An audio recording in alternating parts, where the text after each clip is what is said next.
Hello everyone, welcome back to this channel.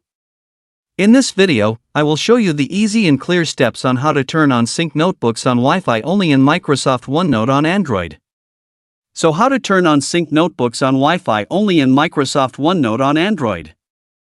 Make sure you keep watching this video until the end. Let's get started right away. Firstly, open the Microsoft OneNote app on your Android device. This is the initial screen of the Microsoft OneNote app. Next, tap the profile icon at the top right of the screen. And a menu like this will appear.